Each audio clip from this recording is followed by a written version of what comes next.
पंचदेव प्रार्थना एक शक्तिशाली मंत्र है। प्रातःकाल सच्चे मन से इसे सुनने से जीवन के सभी दुख तुरंत दूर होने लगते हैं। पंचदेव प्रार्थना को प्रतिदिन सुनने से जीवन के असंभव कार्य भी संभव हो जाते हैं। तो आइए सुनते हैं यह पंचदेव प्रार्थना। गजाननं भूतगणादिसेवितं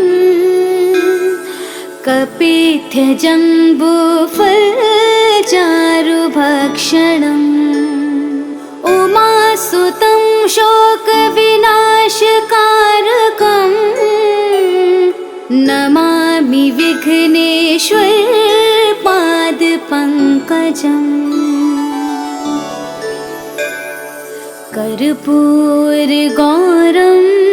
करुणावतारं संसारसारं भुजगेन्द्रहारं सदा वसन्तं हृदयारविन्दे भवं भवानी सहितं नमामि।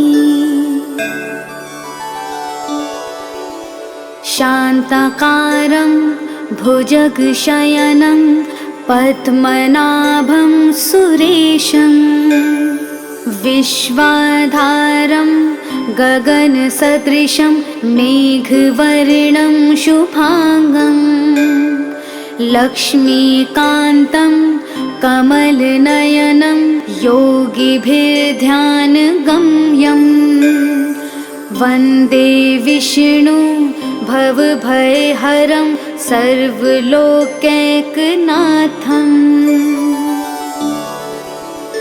नीलाम्बुजश्यामलकोमलाङ्गं सीतासमारोपितवामभागं पाणो महासायकचारुचापं नमामि रामं रघुवंशनाथम्। मनोजवं मारुततुल्यवेगं जितेन्द्रियं बुद्धिमतां वरिष्ठं वातात्मजं वानुरयूथमुख्यं श्रीरामदूतं शरणं प्रपद्ये। करारविन्देन पादारविन्दं मुखारविन्दे विनिवेशयन्तं वटस्य पत्रस्य पुटेश्यानं बालं मुकुन्दं मनसा स्मरामि। या देवी सर्वभूतेषु शक्तिरूपेण संस्थिता नमस्तस्यै नमस्तस्यै नमस्तस्यै नमो नमः। नीलाञ्जनासमाभासं रविपुत्रं यमाग्रजं छायामार्तण्डसम्भुतं तं नमामि शनैश्चरम्। गजाननं भूतगणादिसेवितं कपित्थजम्बूफलचारुभक्षणम् उमासुतं शोकविनाशकारकं नमामि विघ्नेश्वर पादपङ्कजम्। कर्पूरगौरं करुणावतारं संसारसारं भुजगेन्द्रहारं सदा वसन्तं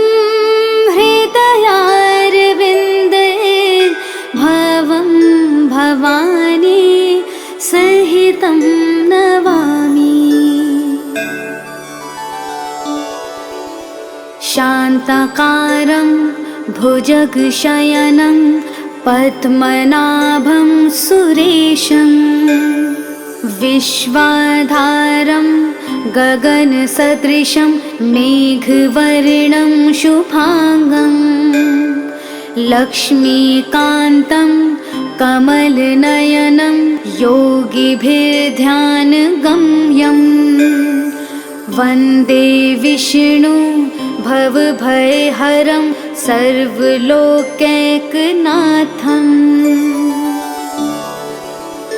नीलाम्बुजश्यामलकोमलाङ्गं सीतासमारोपितवामभागं पाणो महासायकचारुचापं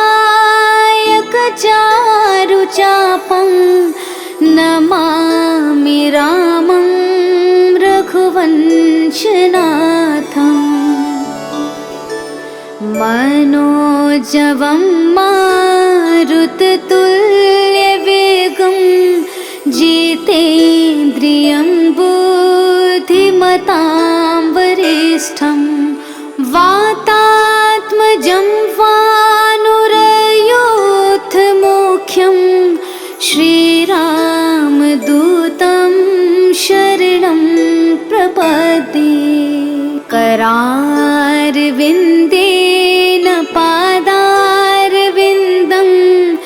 मुखारविन्दे विनिवेशयन्तं वटस्य पत्रस्य पुटेश्यानं बालं मुकुन्दं मनसा स्मरामि। या देवी सर्वभूतेषु शक्तिरूपेण संस्थिता नमस्तस्यै नमस्तस्यै नमस्तस्यै नमो नमः। नीलाञ्जनासमाभासं रविपुत्रं यमाग्रजं छायामार्तण्डसम्भुतं तं नमामि शनैश्चरम्। गजाननं भूतगणादिसेवितं कपित्थजम्बूफलचारुभक्षणम् उमासुतं शोकविनाशकारकं नमामि विघ्नेश्वर पादपङ्कजम्। कर्पूरगौरं करुणावतारं संसारसारं भुजगेन्द्रहारं सदा वसन्तं हृदयारविन्दे भवं भवानी सहितं नमामि। शान्ताकारं भुजगशयनं पद्मनाभं सुरेशं विश्वाधारं गगनसदृशं मेघवर्णं शुभांगं लक्ष्मीकान्तं कमलनयनं योगिभिर्ध्यानगम्यं वन्दे विष्णु भवभयहरं सर्वलोकैकनाथम्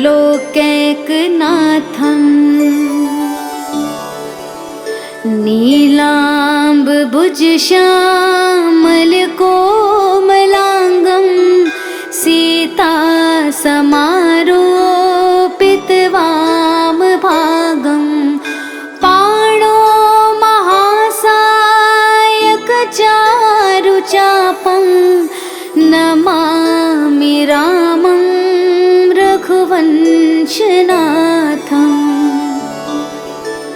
मनोजवं मारुततुल्यवेगं जिते धीमतां वरिष्ठं वातात्मजं वानुरयोधमुख्यं श्रीरामदूतं शरणं प्रपद्ये। करारविन्देन पादारविन्दं मुखारविन्दे विनिवेशयन्तं वटस्य पत्रस्य पुटेश्यानं बालं मुकुन्दं मनसा स्मरामि। या देवी सर्वभूतेषु शक्तिरूपेण संस्थिता नमस्तस्यै नमस्तस्यै नमस्तस्यै नमो नमः। नीलाञ्जनासमाभासं रविपुत्रं यमाग्रजं छायामार्तण्डसम्भूतं तं नमामि शनैश्चरम्। गजाननं भूतगणादिसेवितं कपित्थजम्बूफलचारुभक्षणम् उमासुतं शोकविनाशकारकं नमामि विघ्नेश्वरपादपङ्कजम्। कर्पूरगौरं करुणावतारं संसारसारं भुजगेन्द्रहारं सदा वसन्तं हृदयारविन्दे भवं भवानी सहितं नमामि। शान्ताकारं भुजगशयनं पद्मनाभं सुरेशं विश्वाधारं गगनसदृशं मेघवर्णं शुभांगं लक्ष्मीकान्तं कमलनयनं योगिभिर्ध्यानगम्यं वन्दे विष्णु भवभयहरं सर्वलोकैकनाथम्।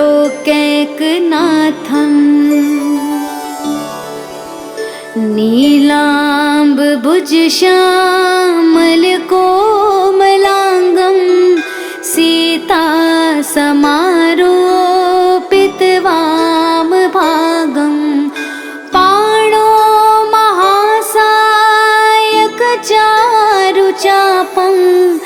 नमामि रामं रघुवंशनाथम्। मनोजवं मारुततुल्यवेगं जितेन्द्रियं बुद्धिमतां वरिष्ठं वातात्मजं वानुरयोधमुख्यं श्रीरामदूतं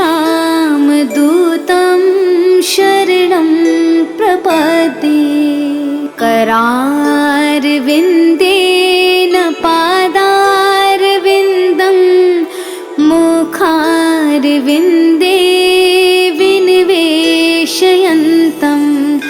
वटस्य पत्रस्य पुटेश्यानं बालं मुकुन्दं मनसा स्मरामि। या देवी सर्वभूतेषु शक्तिरूपेण संस्थिता नमस्तस्यै नमस्तस्यै नमस्तस्यै नमो नमः। नीलाञ्जनासमाभासं रविपुत्रं यमाग्रजं पङ्कजं छायामार्तण्डसम्भुतं तं नमामि शनैश्चरम्। गजाननं भूतगणादिसेवितं कपित्थजम्बूफलचारुभक्षणम् उमासुतं शोकविनाशकारकं नमामि विघ्नेश्वरपादपङ्कजम्। कर्पूरगौरं करुणावतारं संसारसारं भुजगेन्द्रहारं सदा वसन्तं हृदयारविन्दे भवं भवानी सहितं नमामि। शान्ताकारं भुजगशयनं पद्मनाभं सुरेशं विश्वाधारं गगनसदृशं मेघवर्णं शुभांगं लक्ष्मीकान्तं कमलनयनं योगिभिर्ध्यानगम्यं वन्दे विष्णु भवभयहरं सर्वलोकैकनाथं। गजाननं भूतगणादिसेवितं कपित्थजम्बूफलचारुभक्षणम् उमासुतं शोकविनाशकारकं नमामि विघ्नेश्वरपादपङ्कजम्। कर्पूरगौरं करुणावतारं संसारसारं भुजगेन्द्रहारं सदा वसन्तं हृदयारविन्दे भवं भवानी सहितं नमामि। शान्ताकारं भुजगशयनं पद्मनाभं सुरेशं विश्वाधारं गगनसदृशं मेघवर्णं शुभांगं लक्ष्मीकान्तं कमलनयनं योगिभिर्ध्यानगम्यं वन्दे विष्णु भवभयहरं सर्वलोकैकनाथं।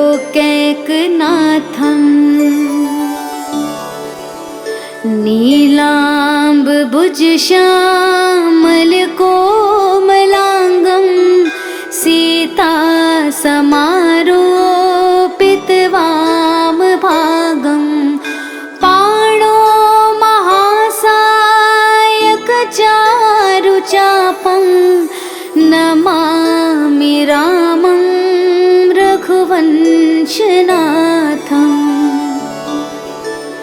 मनोजवं मारुततुल्यवेगं जितेन्द्रियं बुद्धिमतां वरिष्ठं वातात्मजं वानुरयोधमुख्यं श्रीरामदूतं शरणं प्रपद्ये। करारविन्देन पादारविन्दं मुखारविन्दे विनिवेशयन्तं वटस्य पत्रस्य पुटेश्यानं बालं मुकुन्दं मनसा स्मरामि। या देवी सर्वभूतेषु शक्तिरूपेण संस्थिता संस्थिता नमस्तस्यै नमस्तस्यै नमस्तस्यै नमो नमः। नीलाञ्जनासमाभासं रविपुत्रं यमाग्रजं छायामार्तण्डसम्भुतं तं नमामि शनैश्चरम्। गजाननं भूतगणादिसेवितं कपित्थजम्बूफलचारुभक्षणम् उमासुतं शोकविनाशकारकं नमामि विघ्नेश्वरपादपङ्कजम्। कर्पूरगौरं करुणावतारं संसारसारं भुजगेन्द्रहारं सदा वसन्तं हृदयारविन्दे भवं भवानी सहितं नमामि। शान्ताकारं भुजगशयनं पद्मनाभं सुरेशं विश्वाधारं गगनसदृशं मेघवर्णं शुभांगं लक्ष्मीकान्तं कमलनयनं योगिभिर्ध्यानगम्यं वन्दे विष्णु भवभयहरं सर्वलोकैकनाथम्।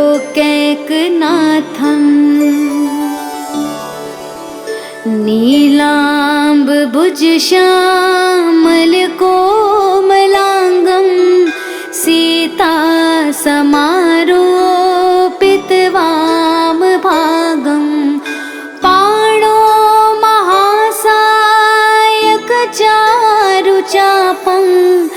नमामि रामं रघुवंशनाथम्।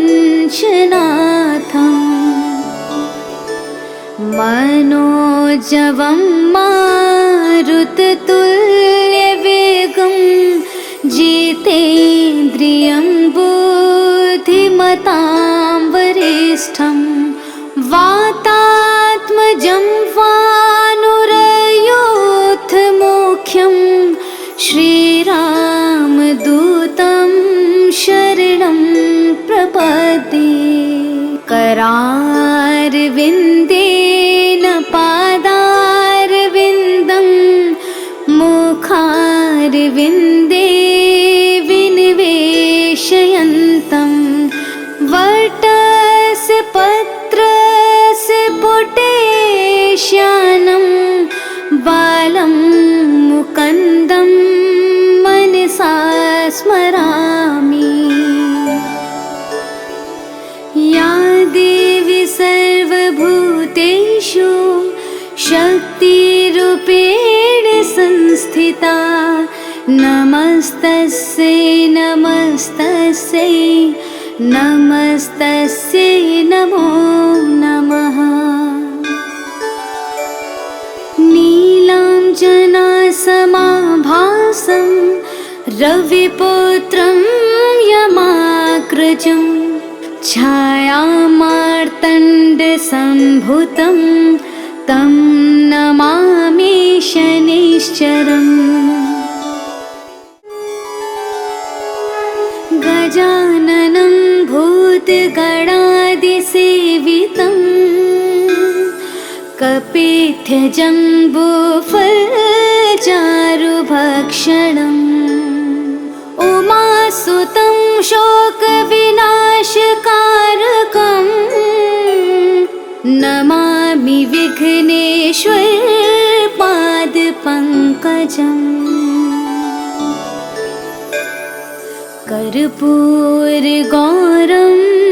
करुणावतारं संसारसारं भुजगेन्द्रहारं सदा वसन्तं हृदयारविन्दे भवं भवानी सहितं नमामि।